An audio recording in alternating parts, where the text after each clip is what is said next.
Hello, everyone. Welcome to this week's conversation on the YouTube Creators Hub podcast. Dusty here, as always, joined today by Brandon Kaplan from the Fuzzy Puppet YouTube channel. Also, his new YouTube channel, Veganism. We'll talk about both of those today. He's been a filmmaker since he was 10. Went to film school, worked in the film industry in LA, eventually landed on YouTube, and has worked with some of the biggest creators on the platform. And I'm not going to say their name because I know I'm going to mispronounce it and butcher it, so I'll let him do that very shortly. He created the Fuzzy Puppet Show, which has now over 1 billion with a B views on YouTube. He teaches a course about how to become a viral sensation on YouTube, and he's currently the owner of the official Veganism channel. That's right, like his YouTube channel is just youtube.com/veganism, which is so cool.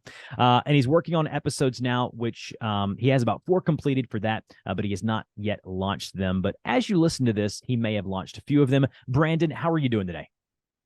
I'm doing great, doing even better now that we're doing this. What an exciting experience, and I really appreciate you having me on the show. Absolutely. All right. So I want to know, just for me personally, and obviously for the podcast, the Fuzzy Puppet YouTube channel. It is a huge thing. Obviously, you've kind of stopped doing it as much nowadays. You still upload, but it's not something that you do as much as you used to. Over 250,000 subscribers with just over 200 videos, which is a crazy kind of, you've got that much growth with that few videos, which is just insane to me. Tell us the story of the Fuzzy Puppet YouTube channel and how it came to be. Okay, so I had been trying to crack the code of YouTube for a while before I started Fuzzy Puppet. As you mentioned, I was a filmmaker, and I always had a dream in the back of my mind of like kind of creating a character that would be, known across the world. And I had tried several other YouTube channels, and I was kind of getting my feet wet and learning about how the whole thing worked. And I hadn't seen too much success yet. A little bit here, a little bit there. And I started, as you mentioned, working with some big creators like the amazing Atheist, VitalyZdTv, who also lived in the same town as me. And through working with them, I kind of started to learn like why certain things take off on YouTube versus others.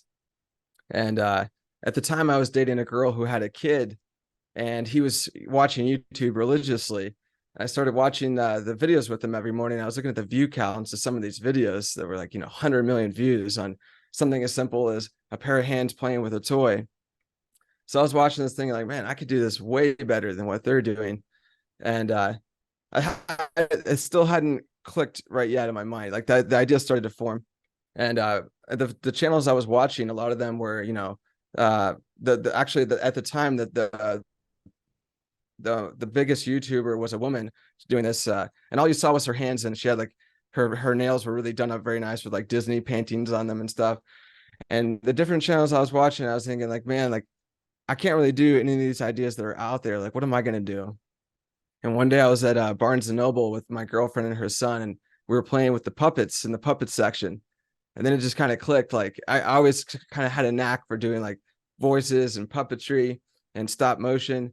So, and it all kind of just came together. I was like, man, maybe I could do a puppet. And I started looking around, and I saw that like nobody else really thought of that idea yet from what I could tell. So I was like, oh, maybe I could be the first one, and this could be huge.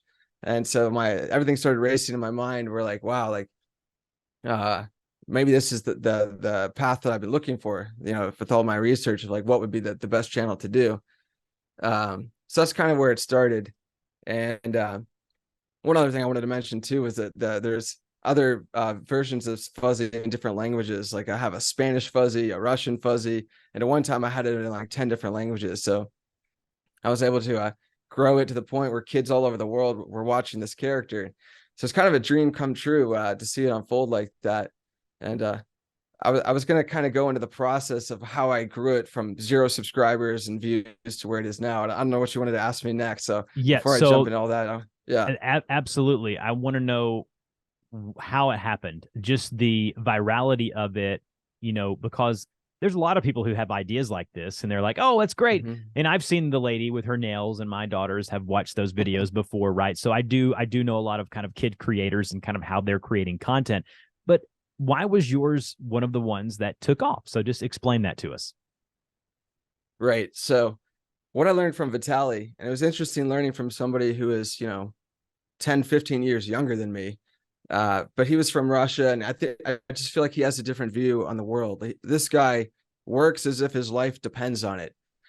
And if you think about it, like if this is your goal in life, like that is the level that you should be working at, because your life does depend on this in a way.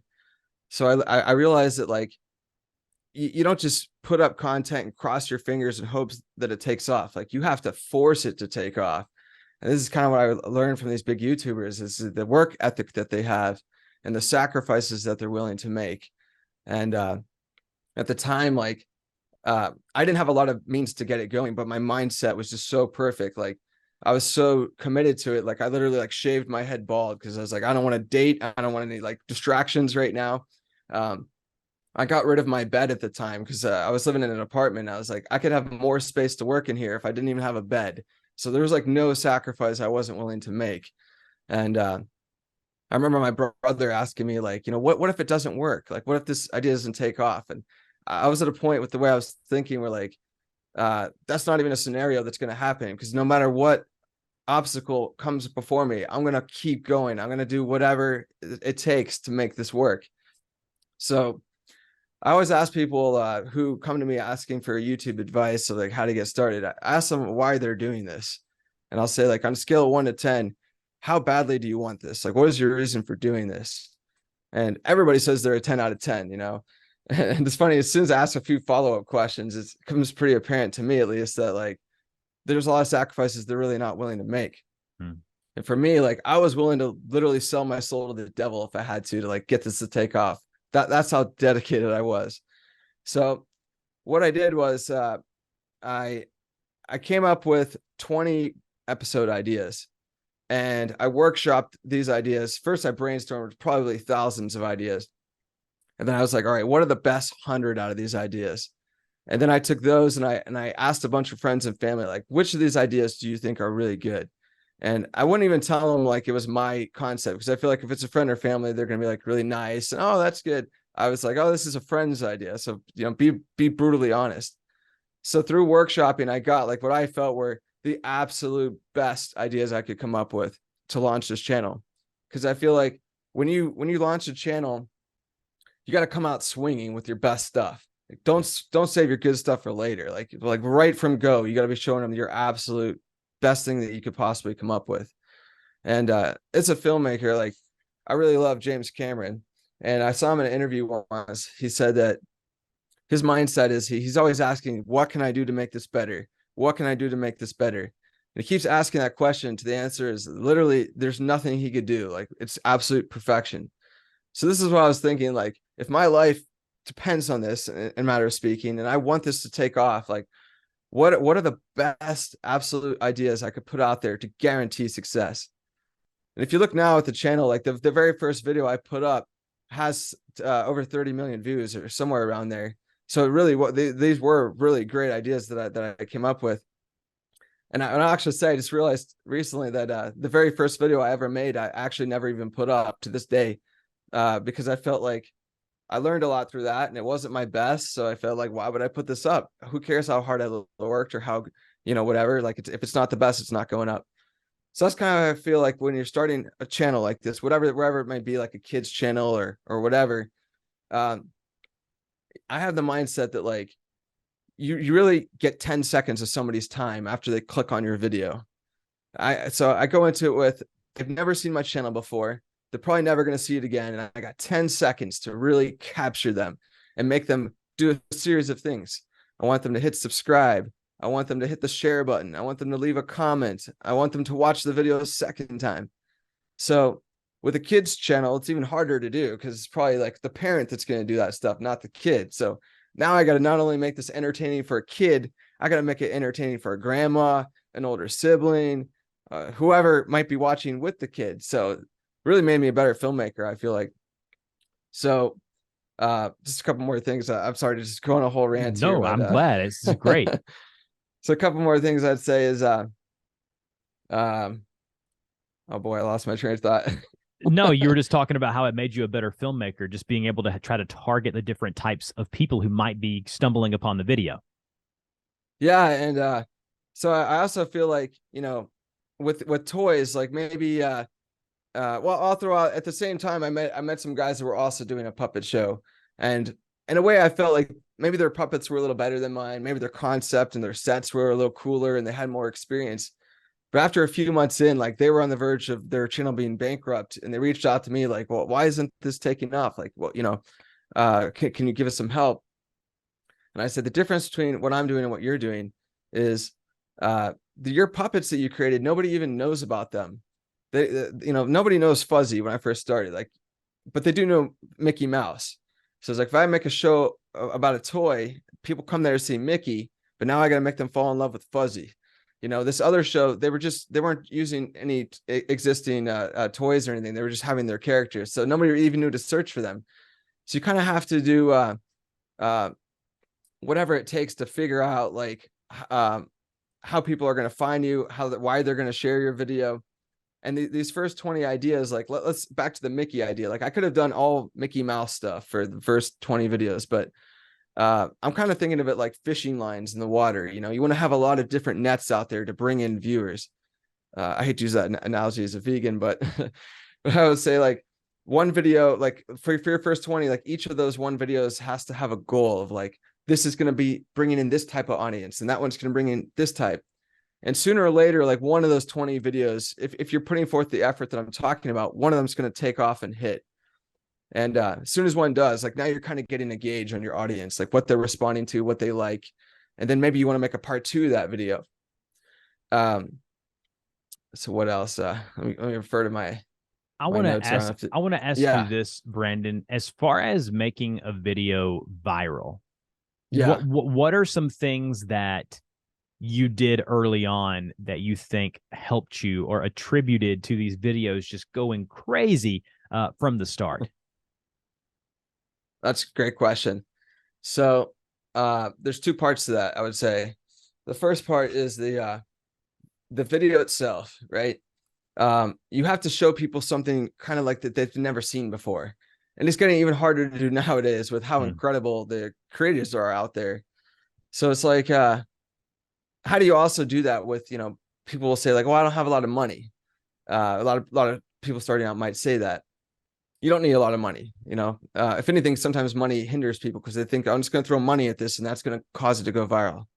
You need no money at all. What you need to do is create something that's just captivating from the first second.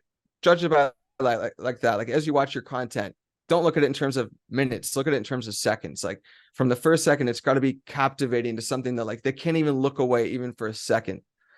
And what I did when I started, like going back to, if you don't have a lot of money, get on barefootstudent.com, get in Craigslist, go to any place people want to volunteer, and just ask for people who are interested in working with you.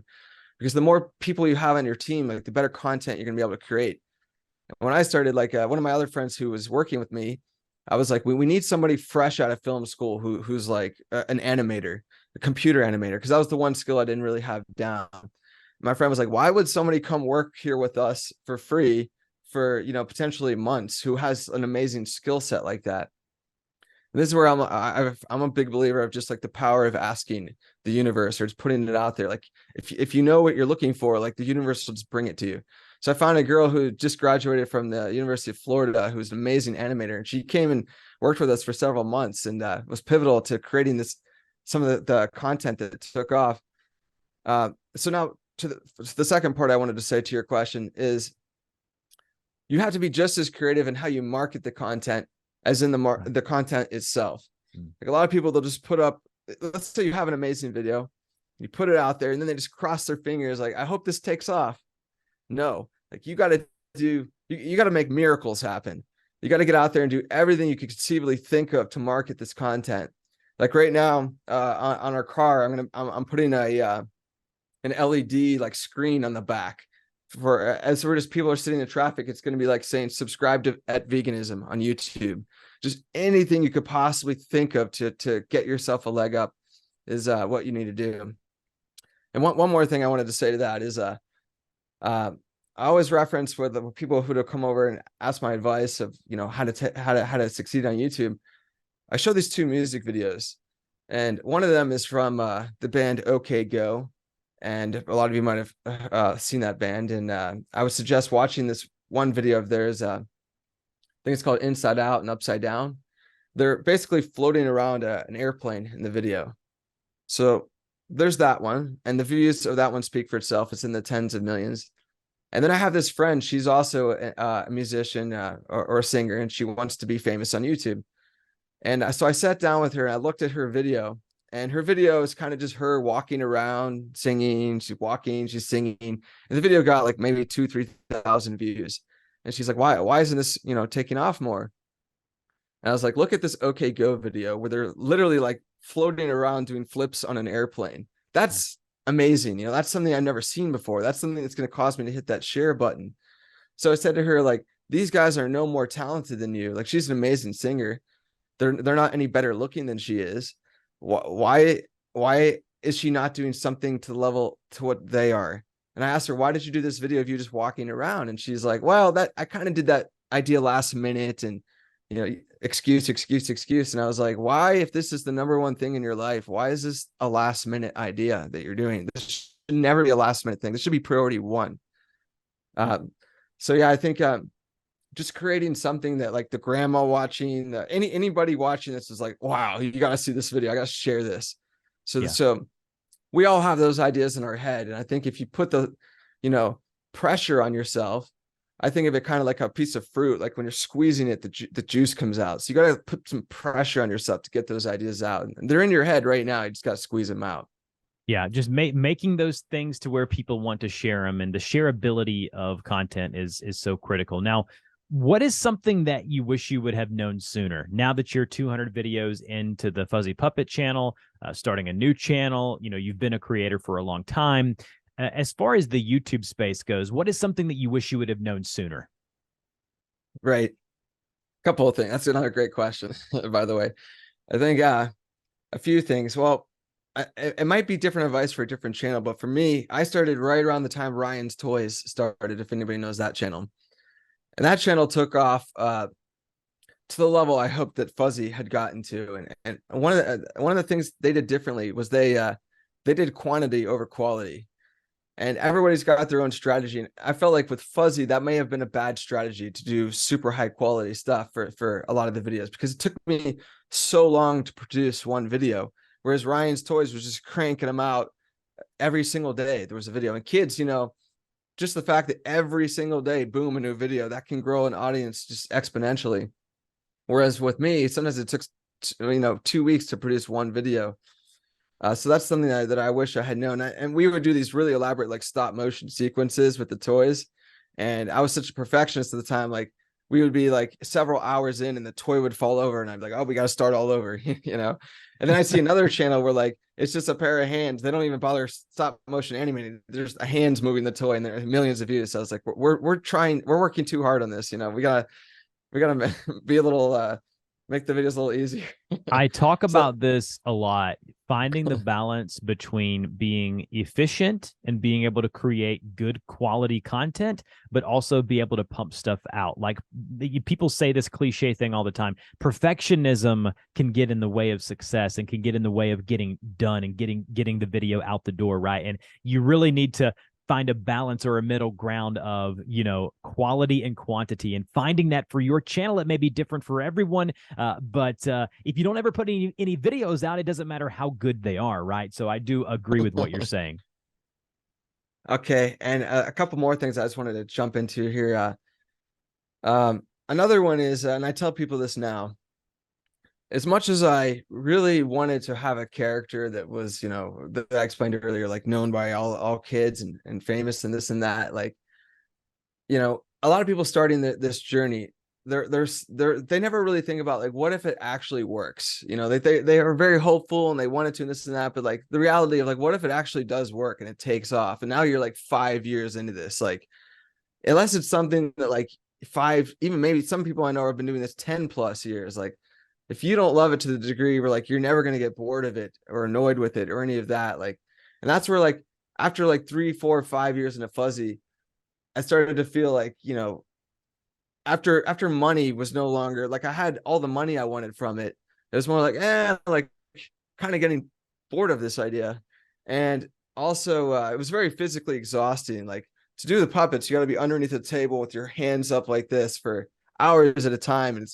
And you got to have all the air conditioning has to be off because it gets very hot in the room. You don't want the noise of the air. There's all these little things that like it's physically exhausting, you know? So I think I'd say like really think about your idea in terms of also like if it does take off, when it takes off, you know, you gotta have that mindset when it takes off. Is this something I'm going to be able to do for 5-10 years? Not because of money or this or that, but am I going to, is my love for it going to stick around for that much? Which is kind of why I'm doing the veganism thing now, where I feel like that's something that's more important to me. The other thing I wanted to say too is a big part of this, and I always tell people starting out, don't make money. You know, that should not be a reason why you're doing this. But it was honestly, it was one of the reasons why I did Fuzzy, a big reason why. And I never imagined that like this deal that came my way, you know, that would actually, my dream would come true and it would be on my, you know, a contract in front of me potentially. So I'm just gonna, you know, I know I mentioned this to you, but I'm gonna tell the people watching. So once Fuzzy really took off, this company approached me wanting to buy the show, and so crazy to think about, like when something like that actually happens. You know, like you dream about it for long before I ever did Fuzzy. I dreamed that someday, like, you know, a big producer or whatnot would approach me and say like, Brandon, like we recognize your talent and we want to invest in you. And that day like actually came. And when it was there, I started to just see dollar signs and I just got greedy. And I had a cousin who sold a business previously for, believe it or not, several $100 million this company sold for. And he got screwed over in the contract and literally lost him tens of millions of dollars later. So he would really pushed on me to say like, you know, don't just, I know it's exciting that they want to buy this from you, but think about what you're signing. You know, that you worked really hard on this. Maybe a better offer can come along, or maybe you could negotiate something better. So I started negotiating with him. And while this was happening, exactly what he said happened. Another company approaches me. They also want to buy it. So I'm like, oh my God, this is like, it's going to be a bidding war now. This is unbelievable. So we're going back and forth for a while. And my wife and some of my family was like, you know, you should probably just sign at this point. Like you're letting this go on for too long. And I'm thinking like, what could possibly happen? Like the two people are interested now, or two companies, you know, it's a great show. Like even if it doesn't work out, you know, I'm sure a third person might be interested. So as this is going on, the YouTube got hit with the United States government said that they were advertising to children in a way that they weren't supposed to be, and YouTube got fined like $200 million. So this happened right as my deal was coming together, and both of them pulled out as a result of that. Oh, I was just like, oh God, no. no. Literally, like we're talking like weeks. Like if I just signed it, that would have happened. And it was heartbreaking. And then my plan after that was, well, this is when I started to translate into other languages, to which I'd say like, whatever type of channel you're doing, start to think about like how you could generate money with almost no additional work. So I was thinking like, wow, I've already got all these episodes created. If I translate it into Spanish, like I don't have to do literally anything. Like I just hand it off to somebody to translate it, and I could like put them all up again a second time and get all the revenue all over again, which is exactly what happened. So that's one piece of advice I always give to somebody is like, as you're thinking about generating money from your show, think about like ways you could do it without even having to do additional work. Yeah, So I'll I take a agree. breath. Yeah. No, I love that. I love the diversifying, going to different languages. I always think that's great. As far as monetization, you just talked about it there briefly. Can you talk about how much money average you made on the Fuzzy Puppet YouTube channel, and kind of how that progressed, and then the obviously the downturn of kind of the changes that YouTube made and how that affected the monetization, and any other methods that you use to monetize that channel? Yeah. Another great question. So basically I think at the height I was making like 20,000 a month, somewhere around there. And I'm sure I could have made more, but I think that one thing that also might happen to some of you guys watching this, and this happened to me, is like, you know, you're so hungry for money to come in and you're working so hard. Once it starts coming in, I found myself getting like lazier, you know. I wasn't as hungry, I should say. And I was like, you know, money, this is more than enough that I could ever want. So I probably could have pushed further and harder. And that is advice I would give myself now looking back. It's like, as soon as you start like relaxing and getting lazy, like that's not good, you know, because there's always someone hungrier than you, working harder, that you're going to be sliding backwards if you start doing that. But it was always hard for me with Fuzzy to generate money, just because it was kids. So anytime I ever asked them to like do something, even as simple as like click this link, you know, it would always have to go through the parents, and then, you know, so it was more difficult with the kids. But I had a lot of toy companies that wanted to work with me in the beginning. Uh, uh, so our goal was to make like every video a brand deal, basically. And one way I would say to do that, the best way to do it really for somebody just starting out, is do it for free. Don't even ask the company. Just do almost like a fake brand deal, right? And then show it to the company afterwards, like, hey, like, look at this amazing thing I made for you. Like, you know, maybe you want to pay me to do one now. So this is exactly what I did. I did some for free. And when you do them, you got to make it look like $1 million, you know, because that's what you're trying to get these companies to pay you.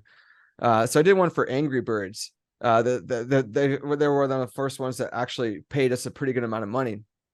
But probably some people out there, they would take the money and they would just pocket it or whatever. But me, I was like, we're going to take every penny of this and we're going to put it right into the video.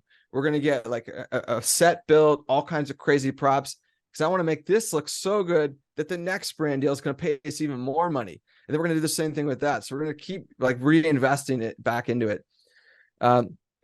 So of course, probably, you know, there's a lot of different ways to make money that people probably already know about, like merchandise and whatnot. I started thinking about, like, you know, like teaching, like he mentioned, I teach this course, which I'm going to just go ahead and plug that real quick right now. My course, the link should be in the description of this, and it's called How to Get 100 Million Views on YouTube. And it's several hours long, and I really crunched it down to only the stuff I felt was really the best. So to me, it's like priceless information that took me decades of my life to learn, that 2 hours, you're going to learn everything. So I definitely check that out. And I talk about some of the stuff more in depth there about the monetization and whatnot. But I think, like, I actually had people even approaching me like, hey, I'll pay you a few $1,000 just to like do one-on-one coaching. So I started getting into that, and I was thinking, like, any way and every way I could possibly generate money from this. And one thing I'm doing right now is going back to like trying to always be like clever and not working harder than you have to. Like, I started to realize, like, hey, I got like 4 or 5 years worth of videos made, and probably like a kid's only going to watch the show for a few years, then they're going to be too old to watch it, and then probably a new kid will be born and they'll just be starting to watch it. So I probably don't even have to make videos anymore at this point. I could just start like deleting the old ones and re-uploading them and recycling them, and the show will just run itself. So that's kind of what I'm doing right now. Like, I'm not even making new episodes. I'm just recycling ones I've already made, and the show is still generating good amount of money just from doing that. So I think, yeah, like, it's cliche to say that think outside the box, but really, like, you just gotta really push yourself to think like outside the box. Like, I've had people on my team that really I had to push them, because a lot of them are just like, I'm like, we need to market this in a way that is so out of the norm, and they'd be like, well, let's post it on Facebook. I'm like, that's the most obvious thing we could ever hope to do. Like, let's let's do something a little more creative than that. So one thing I was never able to do with Fuzzy that I always tried many times and it just never came to fruition was creating either a Fuzzy doll or a toy. I had so many kids ask for that over the years. It was just so complicated to make that happen. But I always wanted to do that. And yeah, that was one revenue source I always wish I was able to figure out. But so that's something also to think about when you're creating your show, is like how some channels are better at generating revenue than others based on just the idea alone. So it's definitely something, as you're forming your idea, to think about. One of the last things I want us to discuss today is, you mentioned you're doing the reruns on the Fuzzy Puppet channel. You're really not doing any active work there. You're still making money off of the evergreen bits of content as you delete the old ones, re-upload it again, right? But you're now starting a new channel called Veganism over on YouTube. Why are you starting a new channel, and what are your goals with it? I guess the better question would be, like, For someone starting a YouTube channel right now, what are some things that you're implementing to make sure that you see success with the YouTube channel? Great, another great question. So, so a couple of things there. As I became a vegan, and I just want to say a quick 10 seconds about veganism here.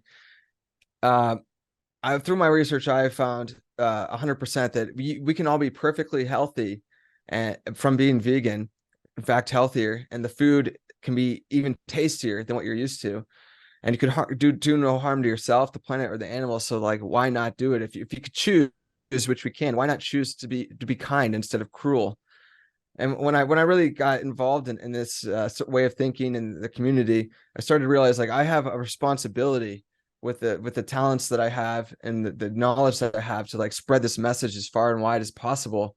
And it's something that I really, care about. And I've actually changed a few people to converted them into being vegan. So I was like, I know I can do this. Like, let me try to do it with millions of people and do my part.